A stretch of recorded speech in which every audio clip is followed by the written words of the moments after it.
ইরানের অবরোধের মুখে বিশ্বের অন্যতম গুরুত্বপূর্ণ বাণিজ্যিক জলপথ হরমুজ প্রণালীতে আটকা পড়া বাণিজ্যিক জাহাজগুলোকে নিরাপদে সরিয়ে নিতে বড় পদক্ষেপ নিয়েছে যুক্তরাষ্ট্র। মার্কিন প্রেসিডেন্ট ডোনাল্ড ট্রাম্প এই সংকট নিরসনে প্রজেক্ট ফ্রিডম নামে একটি বিশেষ অভিযান শুরুর ঘোষণা দিয়েছেন।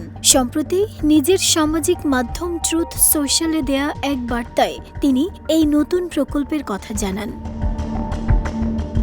প্রেসিডেন্ট ট্রাম্পের প্রজেক্ট ফ্রিডম এর মূল লক্ষ্য হবে হরমুজ প্রণালী ও এর পার্শ্ববর্তী এলাকায় অবরুদ্ধ হয়ে পড়া বাণিজ্যিক জাহাজগুলোকে নিরাপত্তা প্রদান করা।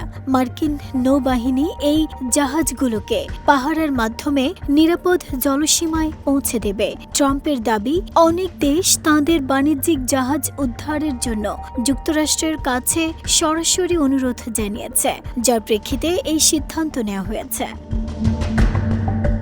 অবরুদ্ধ জাহাজগুলোতে থাকা নাবিক ও ক্রুদের মানবিক পরিস্থিতির কথা উল্লেখ করে ট্রাম্প বলেন, দীর্ঘদিন আটকে থাকায় অনেক জাহাজ খাদ্য ও জরুরি সরবরাহের তীব্র সংকট দেখা দিয়েছে। এই প্রকল্পকে একটি মানবিক সহায়তা প্রচেষ্টা হিসেবে অভিহিত করে তিনি বলেন, জাহাজগুলোতে থাকা নিরপরাধ ক্রুদের মুক্ত করা এবং তাঁদের নিরাপদ গন্তব্যে পৌঁছানো নিশ্চিত করাই হবে এই প্রকল্পের মূল কাজ। তবে এই অভিযানকে কেন্দ্র করে কড়া হুঁশিয়ারিও দিয়েছেন মার্কিন প্রেসিডেন্ট। তিনি স্পষ্ট করে জানিয়েছেন, প্রজেক্ট ফ্রিডম চলাকালীন যদি কোনো পক্ষ বাধা সৃষ্টি বা হস্তক্ষেপ করার চেষ্টা করে, তবে যুক্তরাষ্ট্র তাঁর বিরুদ্ধে সামরিক শক্তির মাধ্যমে কঠোর জবাব দেবে। এদিকে ট্রাম্পের এই হুঁশিয়ারিকে বিভ্রান্তিকর বলে আখ্যা দিয়েছে ইরান।